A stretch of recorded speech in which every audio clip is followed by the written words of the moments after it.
Hey, what's up guys? Welcome back to another video. As you saw from the thumbnail, we're checking out the new Pro R. We're right here at Burt's Mega Mall. This is where I bought my X3 a few years back, and where we bought CJ's X3 last year in 2020. And now we're checking out the new machines. This is the top dog out there right now. Polaris really kicked it out of the park, and we're gonna show you guys the Pro R. There is a Turbo R, but because people are coming in, we're gonna focus on this while we have it to ourselves right now. So let's check it out. So there's a lot to cover on this machine. We have very little time. The interior is pretty much the same as the Pro XP, but the stance and the look of the machine is completely different. We got a brand new cage, we have brand new suspension, brand new engine, brand new drivetrain. Pretty much everything's new besides the plastics that came on the Pro XP. We'll focus on the back a little bit. One of the things that I saw in the pictures was how long the trailing arm is, and it is literally about 5 feet long. It's a huge trailing arm, and that's how they achieve their numbers, of course, with the shock. And everything looks to be very massive. You can see the plate steel that they're using for the build of the trailing arm is very, very beefy. The hardware looks a lot bigger than they used to. That's because it's M14 instead of M12. And it looks like this front portion here at the hub, this is their toe link control now. So that toe link goes through the trailing arm, as you guys seen in many pictures and videos, and it connects up at the top over here. The adjustment is on this cam nut, which is pretty cool. They say it's really strong and it doesn't move, so hopefully that won't be an issue. The hubs look pretty, or excuse me, the spindles look pretty massive. Everything's nice and beefy. Again, M14 hardware for everything. I can see the bolts right here at the trailing arm. Yeah, they look huge. And then the arms themselves, the radius rods, they are very, very massive. The bottom one is arched for higher clearance, but as you can tell, I mean, well, hopefully it shows up on video the way I'm seeing it in person. It is really big. You can see my hand. This is like, I don't know, maybe inch and a half, something. It's really, really big. So radius rod plate, stamped steel, but it is very thick in comparison to the competitors. The axles are huge, and there's a big reason for that. We got a brand new drivetrain, a 2-liter engine, 4-cylinder motor, and it's mounted very different to the original Turbo S or even that new Turbo R. So the engine is mounted from front to back, as we talked about in the video prior, and it's massive. It actually barely fits in this thing. It is really, really big, but it looks like serviceability. Got your oil filter and your dipstick right there, your starters right there. It actually looks like it's really easy to work on, and as you guys know, on the Pro XP, this one's the same thing. You can actually remove the bed and have access to all the components up top, like the spark plugs, oil fill, all that stuff. So the exhaust is coming out the very center here, like some of the competitors' machines.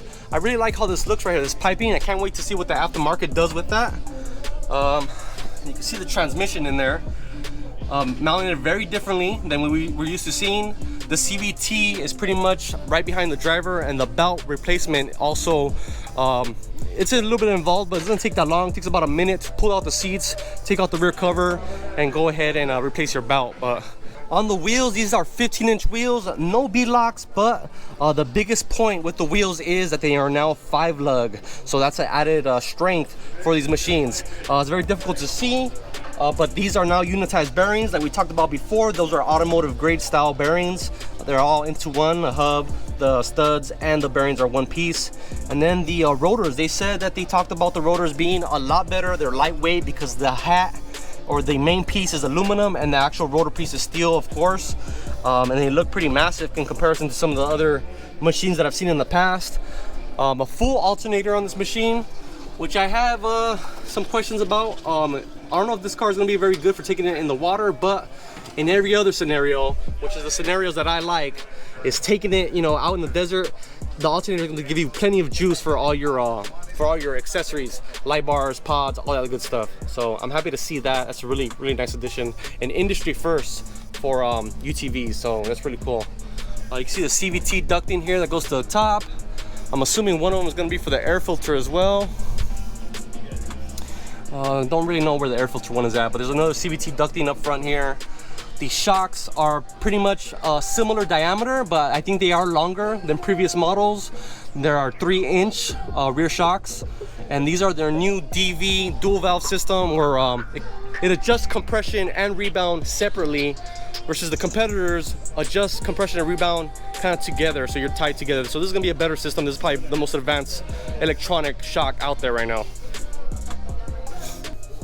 So first impressions on the rear suspension, I just can't get over how thick the steel, the plate steel that they're using on this machine is. It really is very, very stout. This is the type of stuff that you will see from the aftermarket. And it's nice that they give you a nice and stout arm to go along with everything else that's stout. So new frame on this machine, it's way more reinforced than it used to be on the old Turbo S, on the Pro XP. Although it's based on the Pro XP, it is not sharing any components besides the plastics and some of the interior trim when it comes to sharing with the Pro XP. This frame is all one piece versus I believe the old XP was two pieces. It's a lot stronger to handle what is more power, more suspension travel, and overall a beefier machine. So out front, I'm gonna ask them what this ducting is for. I think it's for the CVT, or it might be an exit for the radiator. I gotta ask them on that. But out here out front, a huge change to the front suspension. We got shocks that are now mounted to the lower arm.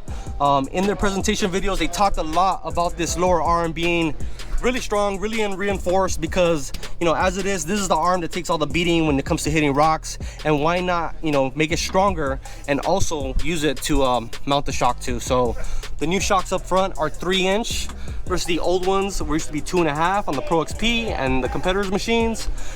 Man, I can't get over the freaking M14 hardware and the bolts.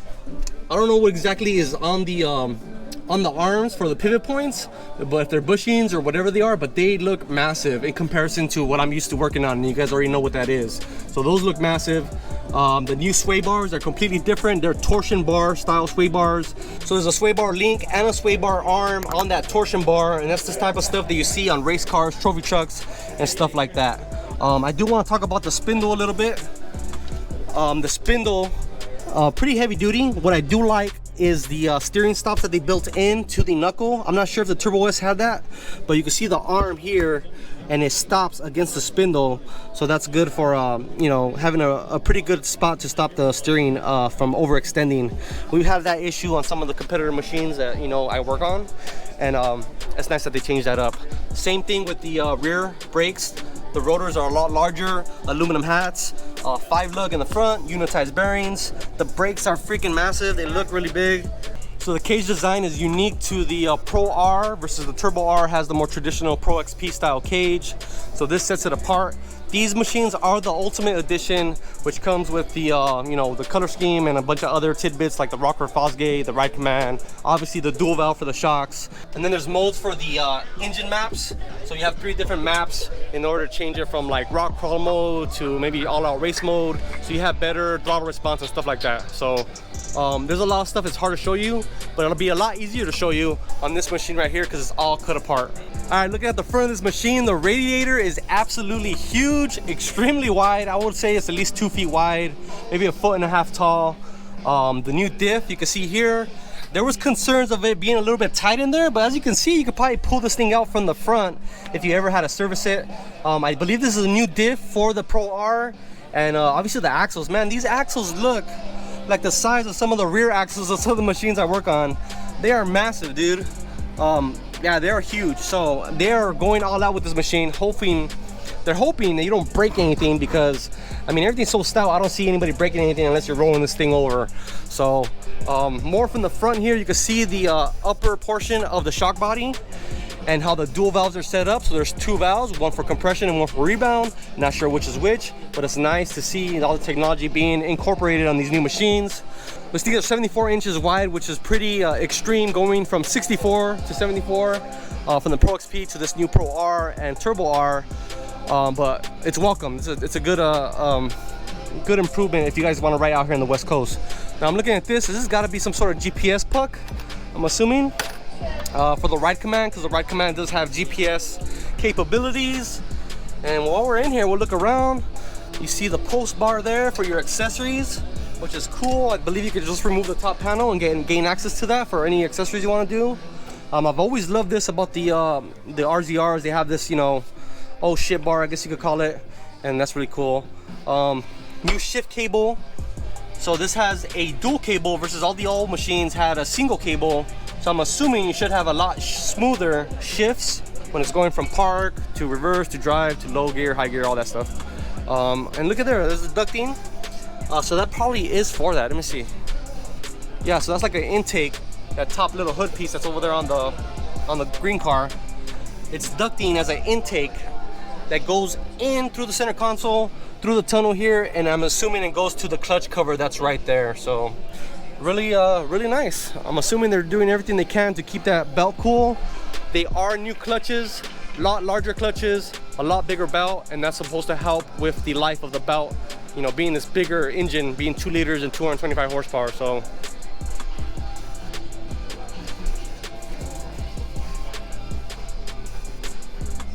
I forgot to mention, in the rear we also have that same style of sway bar with a torsion bar that's in there, the arm and the link. Huge link, by the way, it's like 1.5 feet. But yeah, now I can see more of the engine here. Like I was saying, you could pull the bed off and gain access to everything. You could easily replace your spark plugs and a bunch of stuff on here. It's nice to see that they do have an aluminum intake for this stout engine. I'm not gonna have to replace all these components like you do on some of the competitors. Just saying.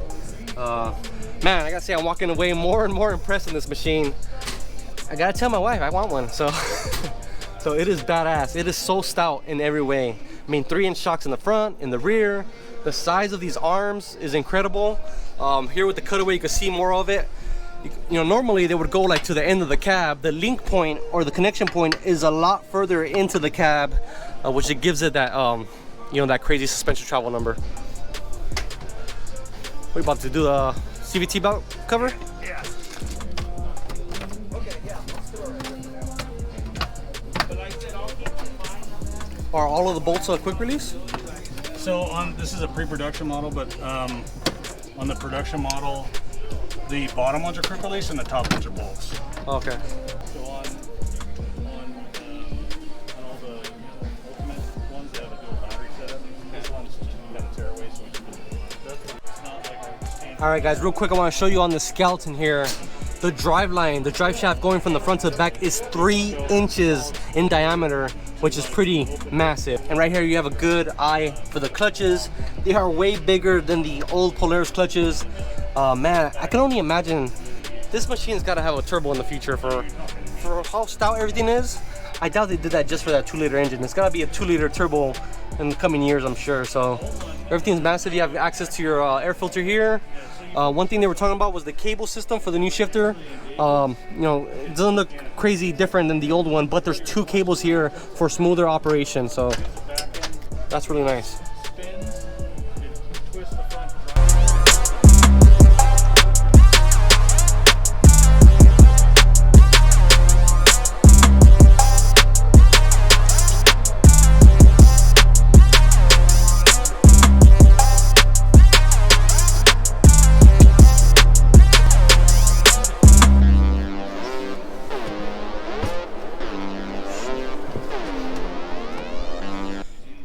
Alright, now we're sitting in the machine, trying to get a good feel for this thing. Yeah, very familiar to the Pro XP. The ride height, or not the ride height, but the seating position feels pretty good.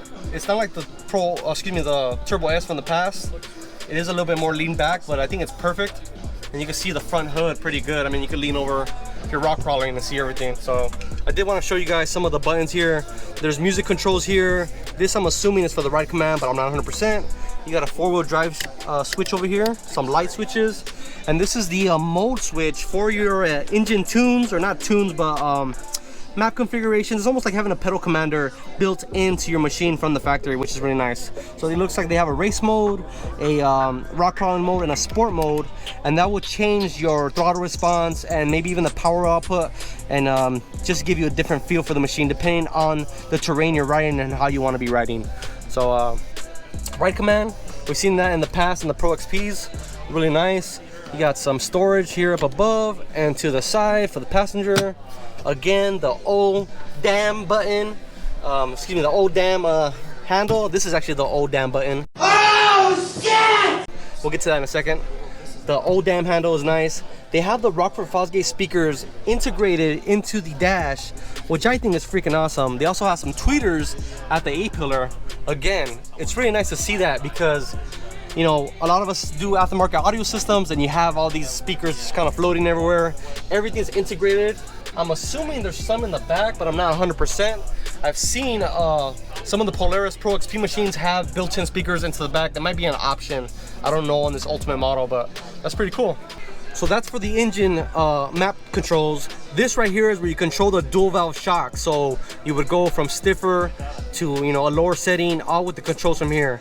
If you're driving over, say, the whoops, you're hauling butt, and you like to have in a comfort mode, you set that to comfort. But if you see a big G out and you know you're gonna hit hard, this is your oh shit button. You press that, the shocks go full stiff to I think about 1.5 seconds. I'd have to confirm with them on that. And that could save you from bottoming out and hitting hard. It'll take that hit a lot better. So fit and finish of this machine is actually really nice. I like the frame. I don't sit in a lot of Pro XPs, as you guys know, but I like how the frame is, how the latches are, the way you open the doors. They are full doors, with the exception of some holes here for, I guess, air. But I'm assuming that you won't get a lot of mud coming in. Maybe over the top, but I mean, that's every machine. So fit and finish of the plastics is pretty nice. I like how everything's set up. It's actually pretty cool. So I'm assuming you could take this off to gain access to the pulse bar. Again, here you can see the cover that comes off. So once you pull the seats out, the rear cover has a bunch of quick release screws, and then some more here, another 2 quick release, and the whole thing comes out. I'm not gonna ask them to do that whole thing, the whole process, but I'm sure there will be videos in the future from many people on how to do that. So we'll look at the bottom real quick. There is actual full skid plate on this thing, which I know the Turbo S and some of the XP 1000s didn't have. Really nice to see they have a full skid plate. It's not super thick, but thick enough to get you where you need to be. And these cars sit really high. I mean, you're not gonna hit a ton of rocks unless you're specifically rock crawling, but most open desert, I think you'll be fine. But damn, this machine is really impressive. I'm excited, man. I really want to try one of these things out and get a good feel for the power, because I told you guys, I feel like the suspension is a game changer. As far as the engine, that's one of those things you got to drive to really find out. So check it out right here. They have the lower arms. So these are for the, I'm assuming the Turbo R and the Pro R, because I believe the front suspension is exactly the same. And dude, the heft of these things, oh my God. Hey man, I love HCR, but those are way the same as the HCR 8-arm, so you know they gotta be strong. The welds on everything look pretty damn good in comparison to the brand that I own, which the welds look like crap. But this one actually looks really, really nice. It's reinforced pretty well. Again, the mounting points for the shocks, that looks a lot bigger than I'm used to seeing. M14 hardware. Let's see how the upper arm is. The upper arm isn't too light, it's still pretty hefty. Rear radius rod, dude, also hefty. You know, I replace a lot of parts on these wide suspension cars, these long travel cars, and all this stuff seems to be comparable to a aluminum TV rod or ZRP, whatever it may be. These are steel and they're not aluminum, and I'm assuming they're still hollow inside, but they gotta be a lot thicker wall, because these things are freaking heavy. I mean, they gotta be strong. The axle, dude, the axle is the size of the radius rod. That's how freaking thick these big boys are.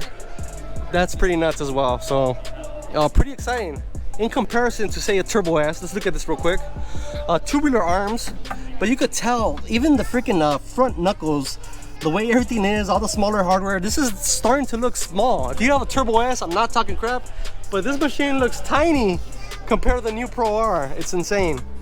Same thing with the arms in the back. Jesus Christ, these look like tin cans compared to the one on the Pro R.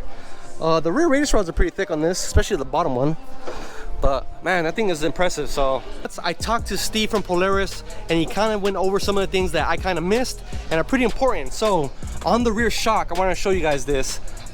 Besides being dual valve, 3-inch, new shock, longer shock, the top preload adjuster is a lot bigger and thicker, as you guys can see. Heavy duty stuff here. And then the slider, a lot of times people have issues with the slider going up and down, rubs on the valve body. There's a stainless steel sleeve for the spacer to ride on, and that will not damage your shock in the future. So that's pretty cool that they did that. Also on the shocks, the springs are now dual rate. These are real true dual rates, versus in the past some of the machines kind of just had a tension spring that kept tension on the bottom spring, but it didn't really do anything. You guys saw on a lot of machines where they're kind of already bound up, sitting on the ground. This is actual dual rate, so this will take up the initial bumps from your suspension, and then once it gets to a certain point in the stroke, this divider will hit the divider collars there, and it will take all the transferred weight onto this spring. So it is dual rate.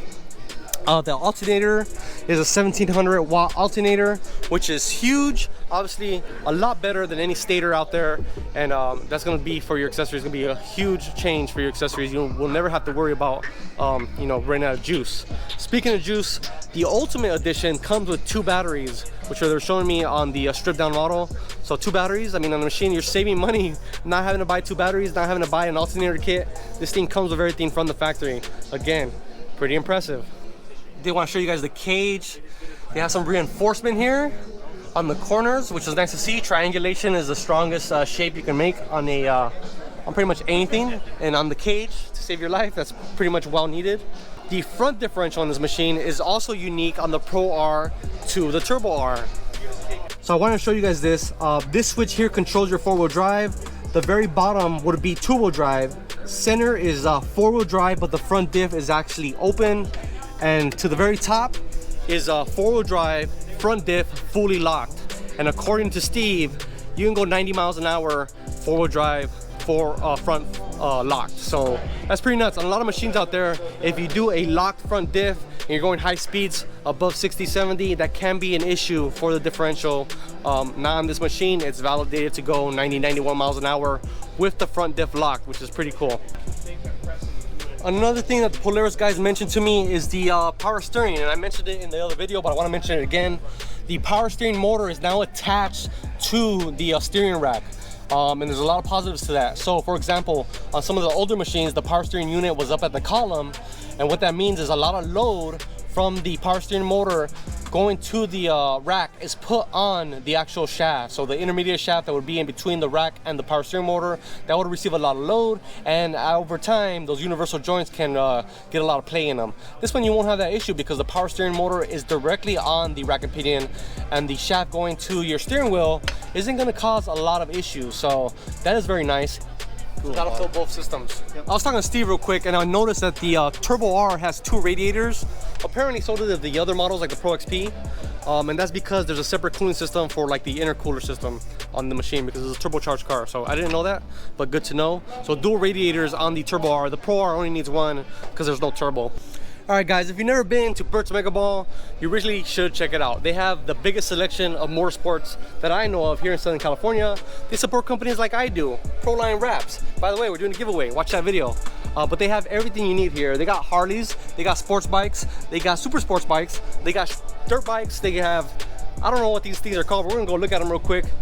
They do have the Slingshot from Polaris, but these other machines, I have no clue what you call them, but they're little cruisers for maybe the beach or something. But yeah, they have everything here. They got the R-Max from Yamaha, they got Rangers, they have quads. Again, I don't know what those are called. But besides that, besides quads, dirt bikes, street bikes, all that stuff, they also have a bunch of watercraft vehicles. So wave runners from Yamaha, you know, Sea-Doo lineup, and then they sometimes have boats depending on the time of the year, which is really cool. And when you buy a machine from them, like a UTV, for example, they do come, or you can buy a trailer, and they have stacks of trailers over there in that corner.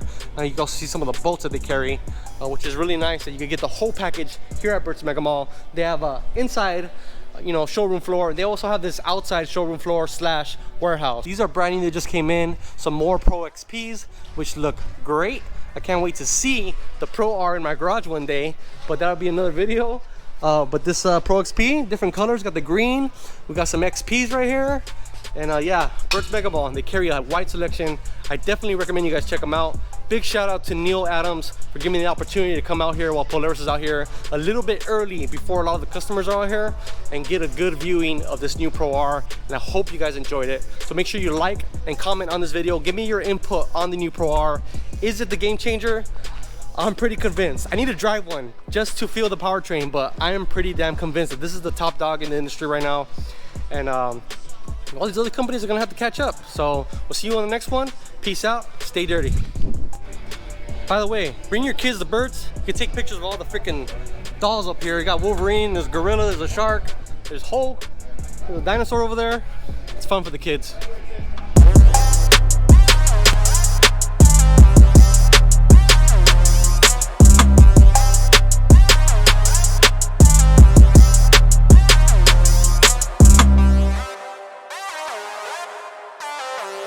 Boy, what do I say? This thing is something else, man. I came away so impressed.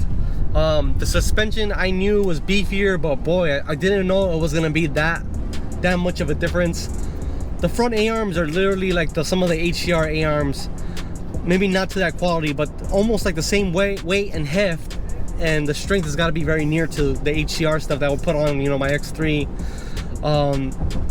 Man, and then the engine, the power plant, I know I'm not super convinced, but the guys over at Polaris say that thing's pulling at 65, 70, 75. Neil Adams from Burt, he said the same thing.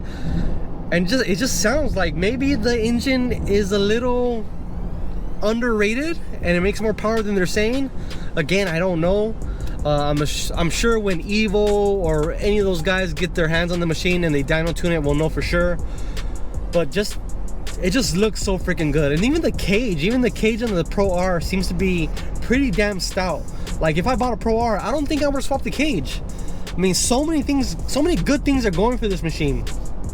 If you get the Ultimate Edition, it comes with 2 batteries, the alternator, the new power steering, the new everything. This thing is something else, and I'm really impressed. I can't wait till the day I get to drive one, because if I do, I'm afraid that I'm gonna be the number one Polaris fanboy.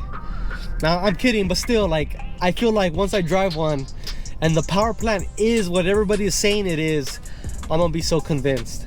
And between you and me, which means everybody who watches this video, there's rumors already, like this car just got launched and it's already out here. There's rumors already that in a few years there will be a turbo version of this machine. I mean, the slingshots, everybody's been throwing turbos on these things and they make a lot of power. I don't see how they won't. And all you guys out there that were commenting on that they changed the game, look, I was a little skeptical, but if the power really is what everybody's saying it is, and in the future they throw a turbo on this thing, I can't only imagine what a 300 horsepower machine from the factory will do with the suspension travel numbers it has, with all the electronics. I mean, how do you not say this is one of the best machines out there? I mean, they raced it in the Baja 1000. I'm sure they didn't do as good as they would have liked to have done.